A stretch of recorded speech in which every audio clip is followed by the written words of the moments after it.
Hola amigos, bienvenidos a 10. Hoy vamos a recordar a los más terribles villanos en la historia del cine. Hoy tenemos un muy buen programa para ustedes. Empecemos de una vez con 10.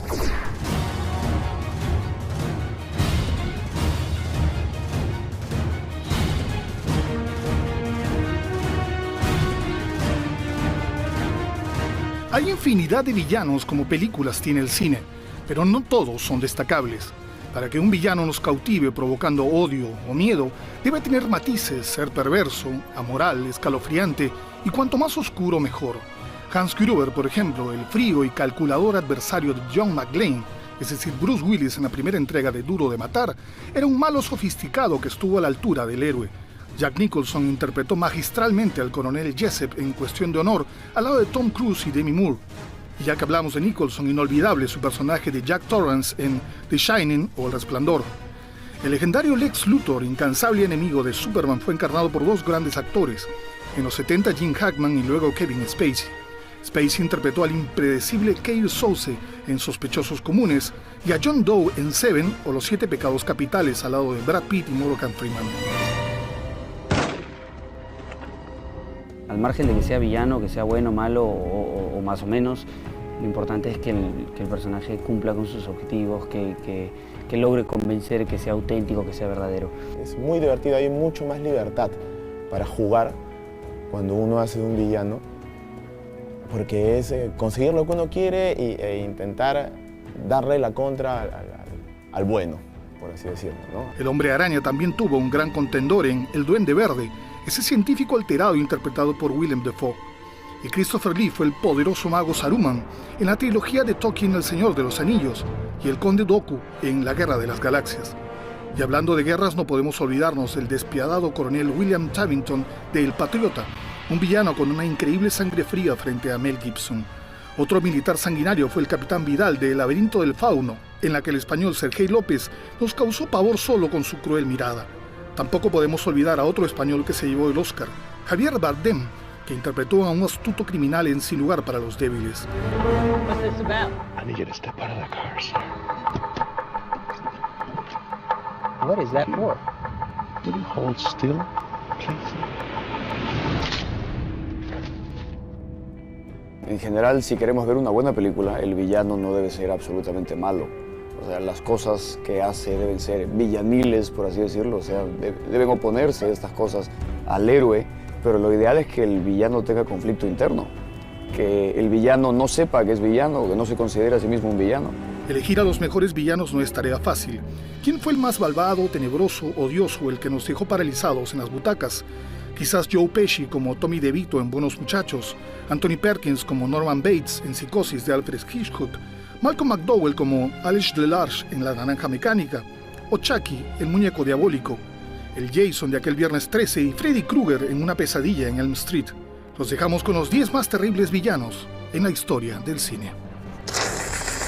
Cuando veo el crimen, la sangre y el homicidio de Hannibal Lecter en Hannibal, es la expresión y la manifestación profunda de cada ser humano. Porque todos tenemos de perversos, de villanos y de malditos. Es más, a lo mejor tú, que en este momento nos estás viendo, podrías ser un potencial homicida.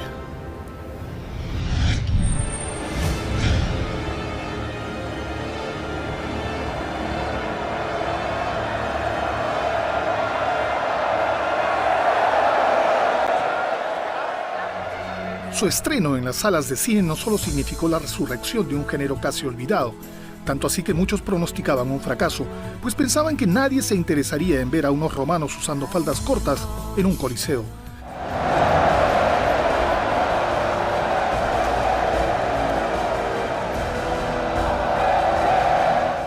Sin embargo, en su estreno, Gladiador no solo obtuvo una muy buena taquilla y excelentes críticas por su apasionante historia y bien lograda puesta en escena, sino que nos entregó grandes actuaciones en las que el héroe y el antagónico compusieron memorables duplas del cine épico. Joaquín Phoenix, como el emperador Cómodo, se libraba al fin de su fenecido hermano River y se forjaba una carrera con personalidad propia. Él logra en este film todo lo que un villano o antagónico debe provocar en el espectador: odio y rechazo. Su personaje tiene lo necesario para enriquecer la trama y elevar la imagen del héroe, pues es debido a sus actos que se construye la historia. Cómodo es cínico, tirano, codicioso y amoral, todo lo contrario al noble Maximus, interpretado por un genial Russell Crowe.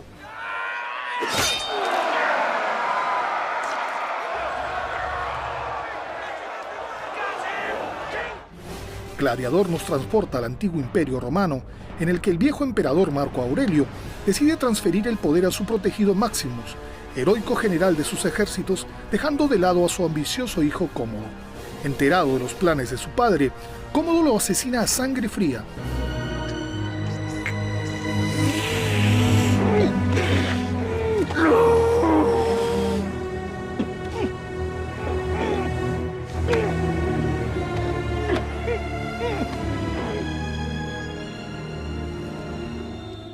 Toma el poder y prepara una conspiración contra su enemigo, Maximus, eliminando a su esposa y su hijo.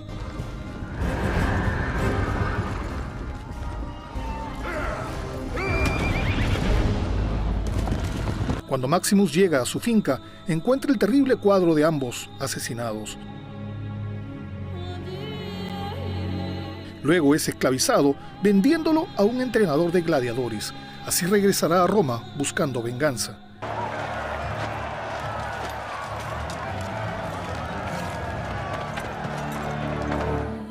Gladiador, dirigida por Ridley Scott, se convirtió en el 2001 en la segunda película épica después de Ben-Hur en conseguir estatuilla como mejor película.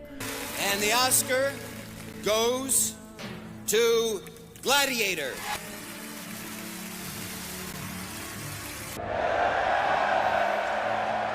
Otros 4 Oscars le fueron otorgados. Sin embargo, la polémica se generó cuando Phoenix no se llevó el premio como mejor actor de reparto, siendo Benicio del Toro por Traffic el que ganó el galardón.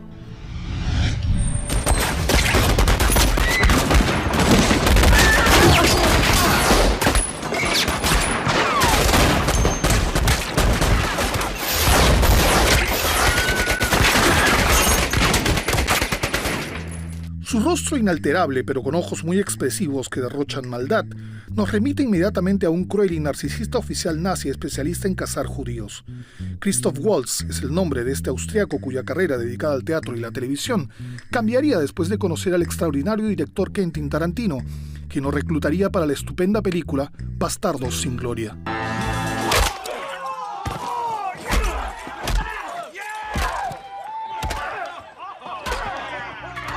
Su interpretación del temible oficial Hans Landa, ese que toma un vaso de leche antes de ordenar el asesinato de una familia entera escondida en el sótano de su casa, se llevó los aplausos de la crítica y el público. Su papel, una combinación de cinismo, vanidad y perversidad, estaba destinado a otro actor, Leonardo DiCaprio, pero finalmente Tarantino se decidió por este desconocido, que lo impresionó en el casting.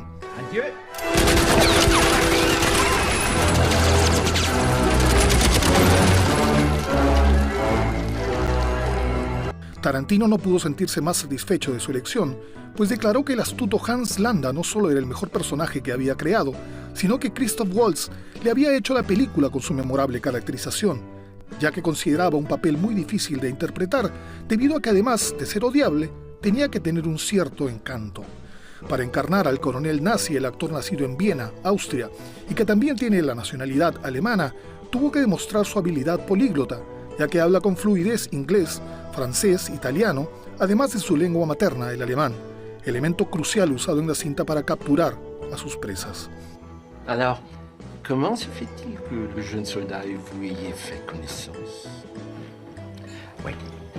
Su magistral interpretación lo convirtió en el candidato favorito para la noche del Oscar del 2009, donde consiguió la estatuilla por mejor actor de reparto. De hecho, fue el único galardón que obtuvo la cinta en la ceremonia. And the winner is Christoph Waltz en Inglourious Basterds. Además ganó un Globo de Oro, un premio BAFTA, un MTV Movie y el premio del Sindicato de Actores. Nada mal para un actor que recién se abría camino en Hollywood.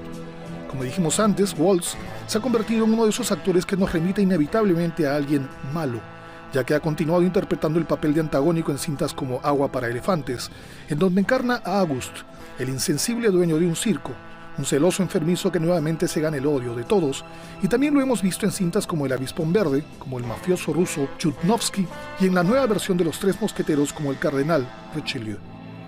El oficial Hans Landa se muestra tan imperturbable a la hora de asesinar a toda una familia judía después de tomar su vaso de leche, que resulta realmente impresionante. Vamos a la primera pausa del programa y más adelante el agente Smith de Matrix, Darth Vader de la Guerra de las Galaxias y Guasón de Batman, el Caballero de la Noche. Ya venimos. Los más terribles villanos del cine. La Liga 2. Ya estamos de regreso en el programa y en esta secuencia, el agente Smith de Matrix, Bill el carnicero de pandillas de Nueva York y también Drácula de Bram Stoker. Veamos.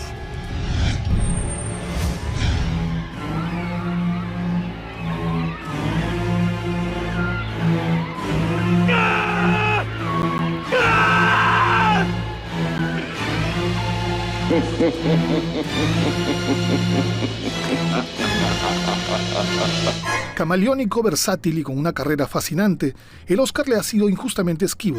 Sin embargo, eso no ha sido obstáculo para ser considerado por críticos y hasta por sus colegas como uno de los mejores actores de su generación. Gary Oldman, ese talentoso actor británico que en algún momento fue rechazado por una prestigiosa escuela de arte dramático, nos entrega en la genial cinta de Francis Ford Coppola, Drácula de Bram Stoker, una de sus más alabadas y recordadas interpretaciones de villano.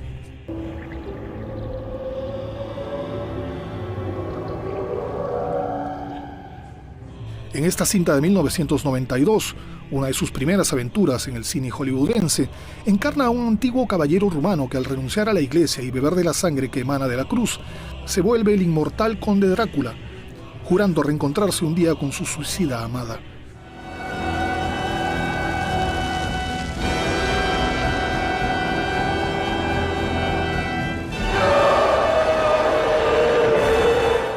Ya en el siglo XIX es un envejecido conde. Su personaje es una mezcla de desquiciado y oscuro hombre que logra por momentos asustarnos, pero esconde tras esa escalofriante imagen un amor tortuoso que logra en el espectador una mezcla de temor y compasión. Oldman se preparó mucho para este personaje. Estudió con cuidado el acento rumano y era tan perfeccionista que durante los ensayos se abofeteaba el rostro cuando se equivocaba en los diálogos.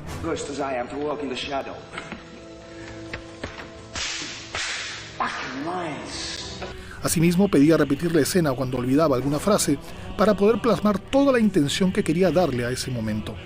Soportó además con paciencia las 5 largas horas de maquillaje que se requerían para caracterizarlo como el espeluznante Drácula.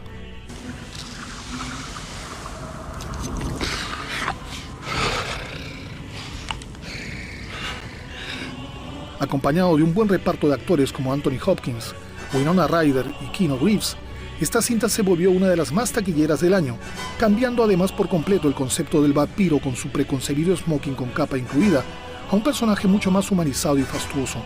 La arriesgada apuesta salvó de la crisis económica a su director Francis Ford Coppola. Para Oldman, que ya había logrado que los ojos de la crítica se posaran en él por su papel de Lee Harvey Oswald en JFK, esta cinta fue su consagración internacional, ganando el premio Saturn al mejor actor.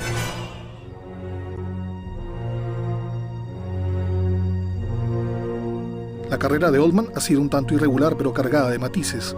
Lo vimos haciendo de un psicótico policía corrupto aficionado a la música clásica en El Profesional, película del director Luc Besson, quien lo volvió a convocar en el 97 para la cinta de ciencia ficción El Quinto Elemento, donde Oldman interpreta a un villano oscuro y neurótico pero fascinante.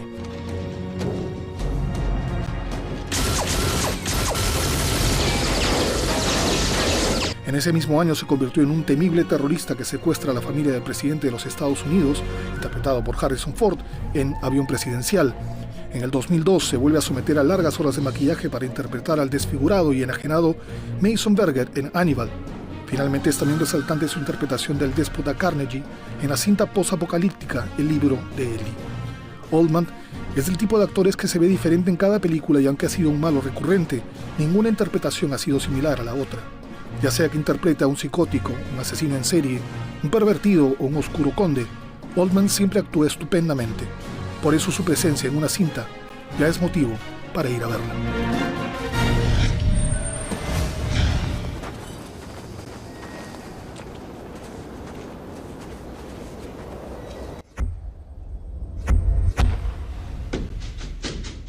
La vena artística le viene de nacimiento. Su padre fue poeta de Su Majestad, el Rey de Inglaterra, y su madre actriz de teatro. En su carrera ha ganado 2 Oscar, un Globo de Oro, 3 premios BAFTA y 2 SAG Awards. Lo hemos visto en papeles con fuertes interpretaciones, ya sean dramáticas, de acción o aventura, y su caracterización como el desalmado Bill el Carnicero en Pandillas de Nueva York es realmente memorable.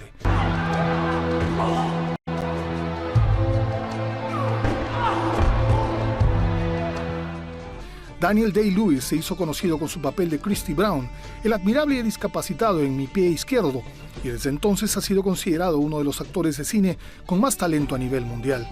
En Pandillas de Nueva York, su segundo trabajo con Martin Scorsese después de La Edad de la Inocencia, Day-Lewis tuvo que ser convencido por el director pues quería hacer una pausa en su carrera.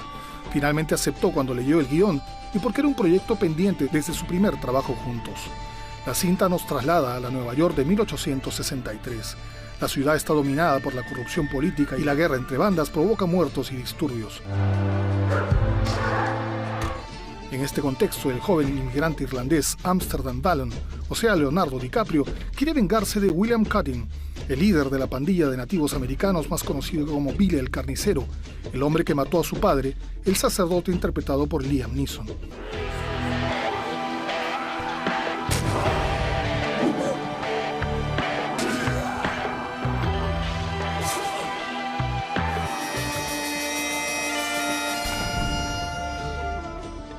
Para interpretar a Bill el Carnicero, el hombre que gobierna la zona Los 5 Puntos, Day-Lewis investigó mucho sobre el periodo en el que se desarrolla la historia. Este gran actor estudia mucho a sus personajes. La mimetización con Bill fue tan grande que en el rodaje no se dirigía a sus compañeros por sus nombres reales, sino por los de sus roles. Bill el Carnicero es rudo, despiadado, racista, pero a la vez tiene un gran sentido del honor y la lealtad hacia sus creencias. Finalmente, un grueso bigote, un ojo de vidrio y el uso de acento al hablar completaron la caracterización.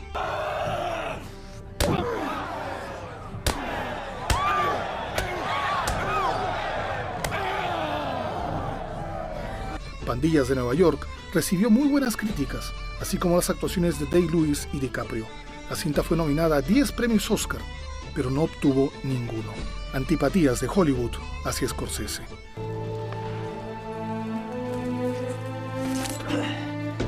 A Daniel Day-Lewis lo vimos después interpretando personajes un tanto cínicos o ambiciosos, pero no necesariamente antagónicos en pozos de ambición, por la que ganó su segundo Oscar a Mejor Actor.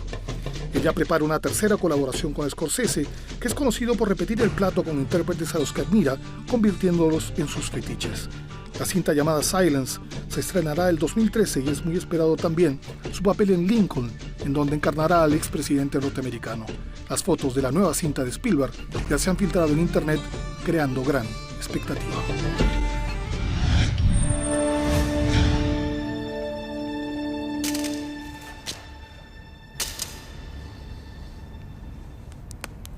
A pesar de que ya era conocido en Australia y Europa, el mundo lo vio por primera vez en la cinta Priscilla, la reina del desierto, encarnando a un sensible homosexual. Pero no fue hasta 1999 en que su rostro duro y casi imperturbable cobraría fama mundial en la exitosa Matrix y sus secuelas, como el villano Agente Smith, el frío contendiente de Neo, es decir, Keanu Reeves.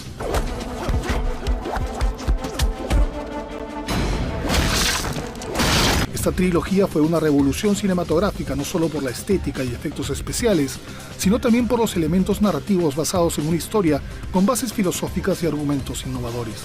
Tanto los protagonistas de la cinta como el antihéroe fueron objetos de culto de los seguidores del cine. La característica más resaltante del agente Smith, parte de la defensa de la matriz, es su falta de sentimientos buenos, como no sucede en algunos villanos humanos que llegan a tener matices de compasión, bondad o integridad. El agente Smith fue creado por máquinas y por eso carece de emociones y tanto su cuerpo como su rostro muestran esa rigidez robotizada.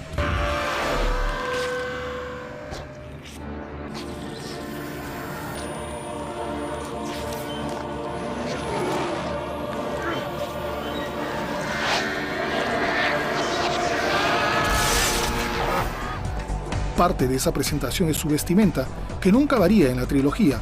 Es el típico agente de seguridad que viste un terno impecable, que nunca se ensucia en las peleas, al igual que el pelo que siempre está en su lugar y usa gafas oscuras.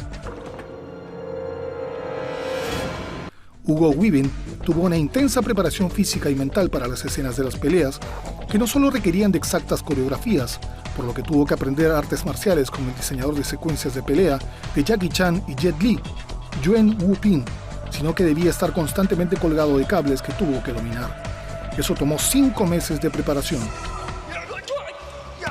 Desde entonces, estas técnicas se han usado en otras cintas. No solo el rostro de Hugo Weaving se volvió familiar luego de interpretar al cibernético villano que se multiplicaba cada vez más en Matrix Reload y Matrix Revolutions.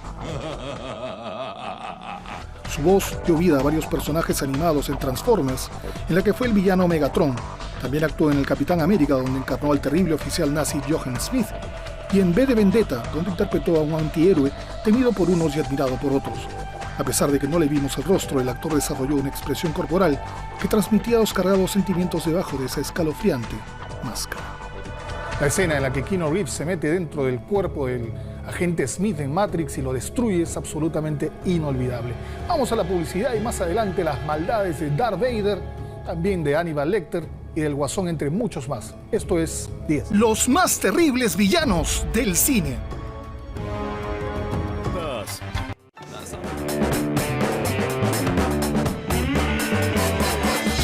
Ya estamos de regreso en 10 y en esta secuencia el extraordinario Guasón de Batman, el Caballero de la Noche, Lord Voldemort de Harry Potter y también, por supuesto, Terminator de Arnold Schwarzenegger.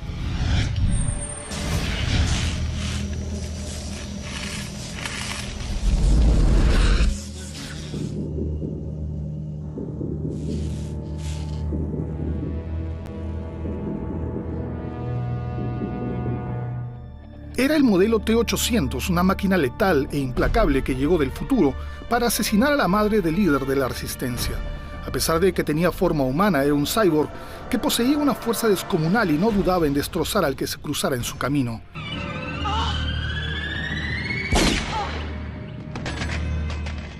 Terminator, la primera entrega de la saga de acción y ciencia ficción de James Cameron, nos presentó a un desalmado villano programado para no fracasar. Este peculiar personaje es de esos que, por no ser humano, no tiene sentimiento alguno, no siente amor o remordimiento, ni siquiera odio ni sed de venganza, solo es un ser programado para cumplir su misión. Su imponente figura es una amenaza constante para los protagonistas, que se pasan toda la película huyendo de él, y aunque le disparan y le arrojan bombas, no consiguen acabar definitivamente con su incansable perseguidor.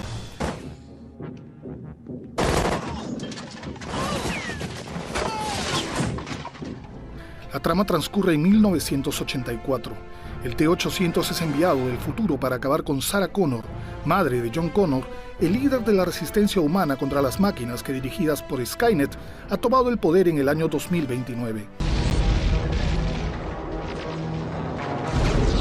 El momento en que se desarrolla la historia es crucial porque la misión es eliminar a la mujer antes que traiga al mundo al próximo líder rebelde. En ese contexto aparece Kyle Reese, un soldado que también viene del futuro y que intentará frustrar los planes del Terminator. A pesar de que Schwarzenegger ya había hecho papeles rudos, es con el de Terminator con el que se consagra como estrella internacional. Terminator es su mejor interpretación ya que le impregna a su personaje la frialdad adecuada a ese cyborg asesino.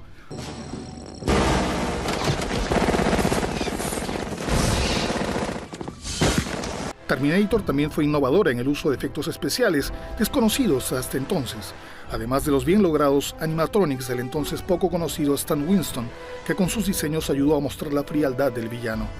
Terminator impulsó la carrera del director James Cameron, el que supo sacarle provecho al personaje e hizo 3 secuelas más. En las siguientes, Schwarzenegger se volvió un aliado de la resistencia y protector de Sarah Connor, pero en la mente de todos quedó grabado el personaje de la primera película, un exterminador muy bien logrado. Quiero que me mires cuando te mate y quiero ver cuando la luz escape de tus ojos. ¡No! Es el que no debe ser nombrado. Puede hablar parcel, es decir, el lenguaje de las serpientes, y es capaz de realizar los más horrendos y sanguinarios actos. Lo descubrimos a través de la exitosa saga de Harry Potter, hasta que finalmente nos encontramos con un escalofriante y desfigurado rostro que ya forma parte de los grandes íconos del cine.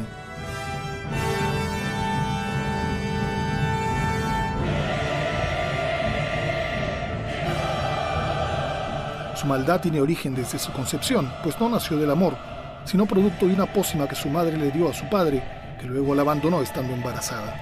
Se crió en un orfanato en el que ya daba muestras de sus sentimientos insanos, torturando a los que detestaba. Luego de su ingreso a la escuela de magia Hogwarts, es considerado un mago talentoso pero con sed de poder. Tal vez lo más fascinante de este oscuro villano es que vimos su evolución en cada cinta, primero como un ser debilitado y sin cuerpo propio. Luego se fue fortaleciendo poco a poco y se convirtió en el poderoso y temible mago que un día dominó el mundo mágico y mató a los padres de Harry provocando el terror.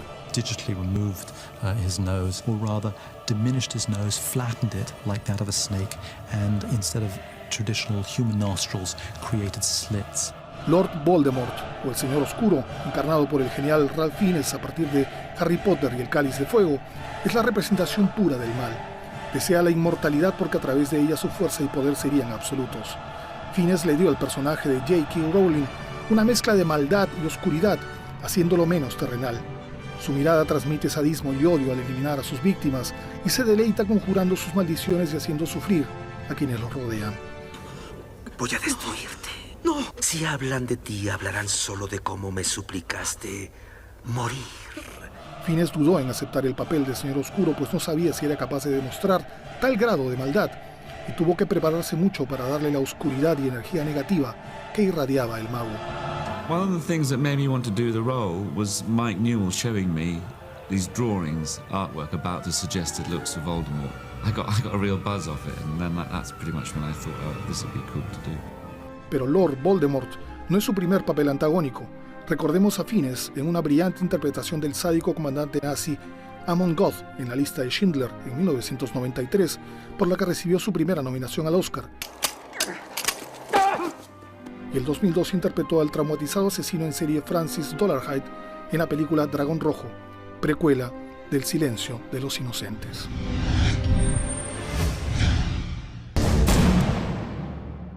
Good evening, ladies and gentlemen. We are tonight's entertainment.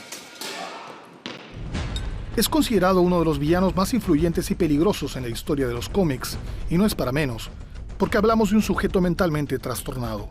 Varios actores lo han interpretado, pero por unanimidad Heath Ledger, en Batman el Caballero de la Noche, es el mejor guasón de todos los tiempos. Conocido también como Joker, este archivillano se caracteriza por su humor negro, que revela a un psicópata asesino que goza con torturar a sus víctimas, marcándolas con una siniestra sonrisa. So I had a wife, beautiful, like you, who tells me I worry too much, who tells me I ought to smile more.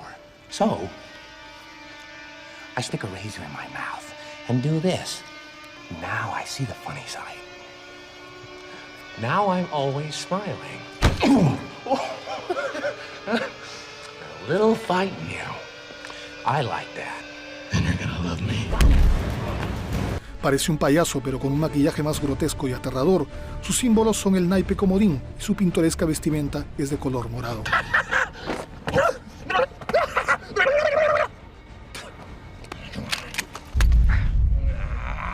Muy recordada es también la representación que el gran Jack Nicholson hiciera de este psicópata en la versión de Tim Burton en 1989. Tanto así que cuando se anunció el nombre de Heath Ledger para personificar a este villano, muchos pronosticaron un fracaso. El actor Michael Caine, que también participa en la cinta del 2008, dijo que Jack es la figura de un payaso benigno pero loco. Él podía hacerte reír. Heath ha tomado un camino diferente. Es un psicópata escalofriante. Será una revelación en esta película. Ledger revivió al guasón de los cómics de los 40, que con los años se había suavizado, hasta que en los 60 tenía más rasgos hilarantes que los de un terrible criminal. I thought my jokes were bad. Give me one reason why I shouldn't have my boy here pull your head off. How about a magic trick? I'm gonna make this pencil disappear. Ta-da! It's gone. El fallecido actor nos trae un villano de energía incansable que enerva e intriga porque no tiene un móvil para hacer el mal. Su naturaleza asesina y destructiva está ligada a su deseo de divertirse. Mata porque le satisface y esto lo mueve más que el dinero o el poder. No le teme a nada y es solo Batman, su antítesis, lo único que lo obsesiona.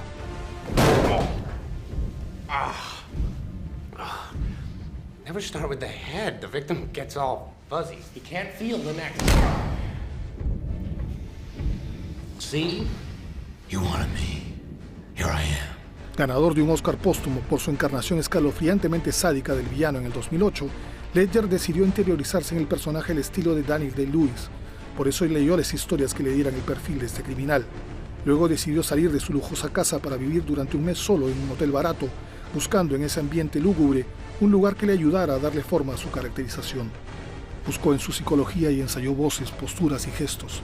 Ledger logró de esta manera una de las metamorfosis mejor logradas en el cine de los últimos años, encarnando a un guasón más oscuro y retorcido, la perfecta personificación del mal.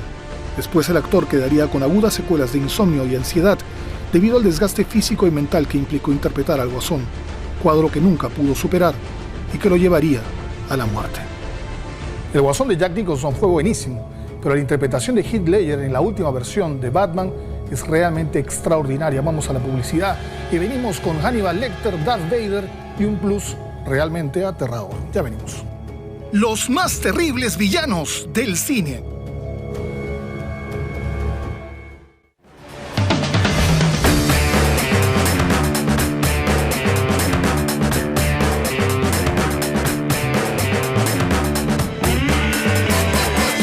Ya estamos en la recta final del programa y en el número 2 de esta lista, el villano Darth Vader de la Guerra de las Galaxias. Y en el plus, una mujer que en medio de una atracción fatal nos aterró a todos.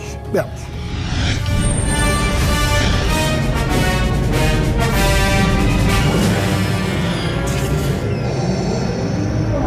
Es uno de los villanos más poderosos y un personaje de culto debido a que protagoniza la película que cambió para siempre la historia del cine. Impone respeto y temor, pero es su lenta y singular respiración la que nos remite a su mundo siniestro, al lado oscuro.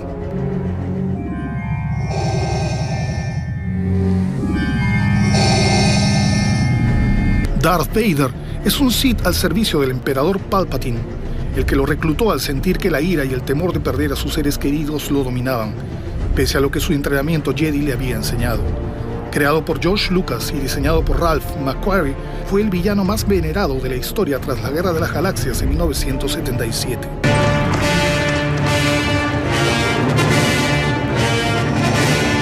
Una de las características que hacen tan completo a este personaje es que su poder no solo radica en su fuerza física, siendo un experto con el sable láser, sino que es capaz de dominar la mente de las personas. Esa fuerza interior es lo que lo hace casi indestructible.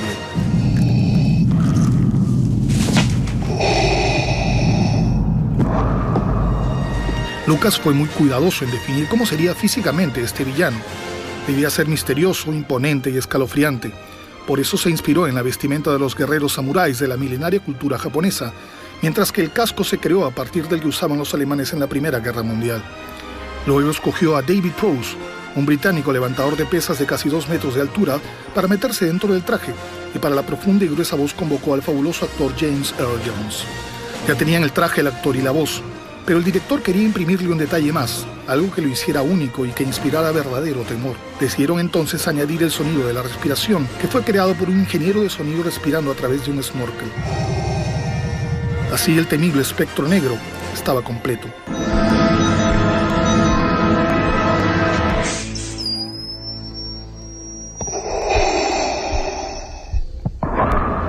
En las 2 primeras partes de la primera trilogía, Darth Vader era un ser incapaz de sentimiento alguno. Su único deseo era aplastar sin piedad a la resistencia liderada por los Jedis, incluso en contra de su propio hijo, a quien no dudó en enfrentar.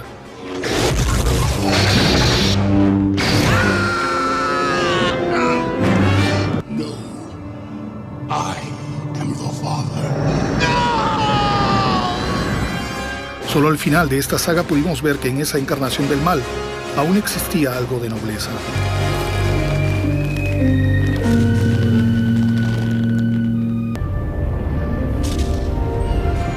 A pesar de los años, el discípulo del lado oscuro siguió siendo el villano más famoso del cine.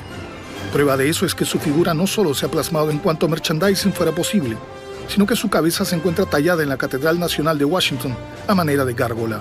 Eso ocurrió en 1990, cuando se convocó un concurso nacional para elegir a la más emblemática personificación del mal de nuestra época. Darth Vader es de los pocos villanos que despierta simpatía. Ha sido elegido en la web como el mejor antagónico y en el 2011 recibió el premio al mejor villano en los Scream Awards. Darth Vader es la presencia más emblemática e inquietante del séptimo arte.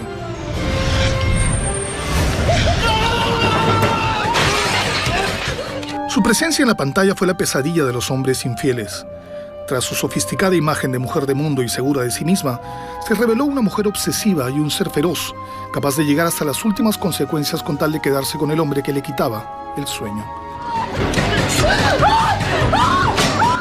Atracción Fatal, la cinta de Adrian Lyne, estrenada en 1987, significó para la sociedad de los Estados Unidos un mensaje de reflexión acerca de la infidelidad conyugal, pues el escalofriante tema tuvo gran impacto en la opinión pública. Protagonizada por la brillante Glenn Close como Alex Forrest, la película nos presenta un casual encuentro que trastorna la vida de Dan Gallagher, un exitoso abogado de Nueva York interpretado por Michael Douglas.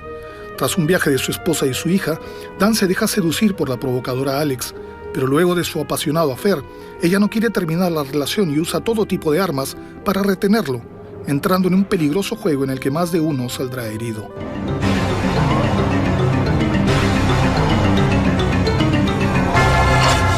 Lo que asusta de Alex es que representa las dos caras de una moneda.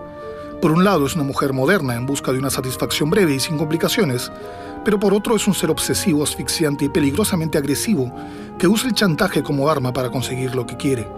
Pero no solo eso, también invade la privacidad de su objetivo sin importarle nada. Es un huracán sin control que arrastra todo lo que encuentra a su paso. Su distorsionada manera de amar llega a mantenernos en suspenso durante toda la película.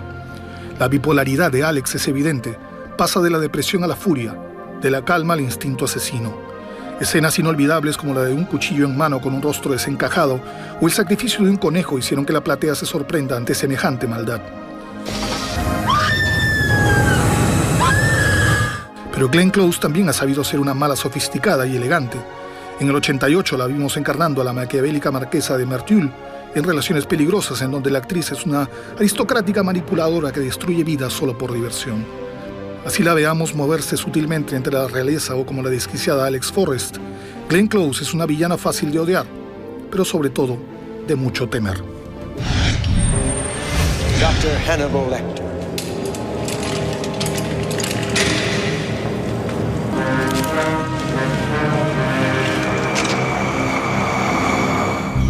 Al pronunciar su nombre, se nos puede helar la sangre. Hannibal nos encanta como una serpiente para luego inocular su veneno. Aunque tiene un pasado traumático, sus actos son tan crueles que no tienen explicación. Si te mata literalmente, solo dejará tus huesos.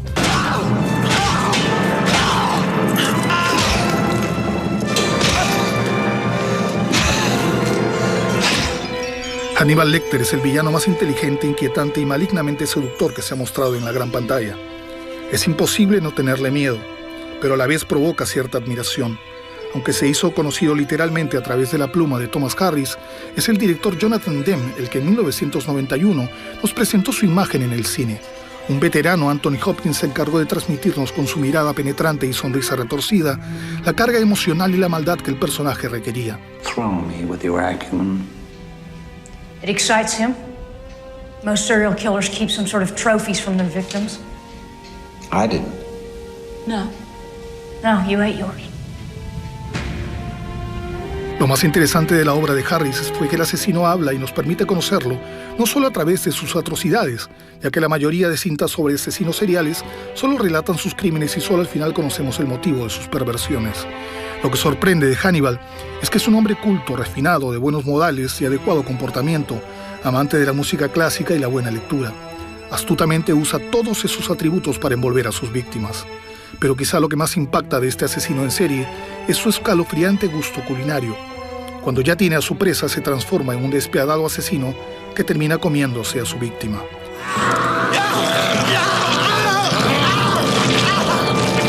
La vida de este psiquiatra ha sido llevada 4 veces al cine. Primero fue El silencio de los inocentes, luego Hannibal, después Dragón Rojo y finalmente Hannibal, el origen del mal. La primera fue la mejor y más exitosa de todas, ya que lo muestra oscuro y aterrador. La mejor escena es cuando conversa con Clarice Starling, interpretada por Jodie Foster. Lecter intimida con su cultura su capacidad para leer la mente de sus víctimas. You know how quickly the boys found you, all those tedious, sticky fumblings in the backseats of cars, while you could only dream of getting out, getting anywhere, getting all the way to the FBI. You see a lot, Doctor. But are you strong enough to point that high-powered perception at yourself? What about it? Why don't you look at yourself and write down what you see? A census taker once tried to test me. I ate his liver with some fava beans and a nice Chianti. Hannibal es un ícono del cine. Sus gestos, maneras y miradas han servido de inspiración para otros actores, pero además tiene una tropa de seguidores en Internet. Después de todo, es un villano encantador, mientras lo veamos a través del vidrio o de la pantalla. Esto ha sido todo en el programa de hoy.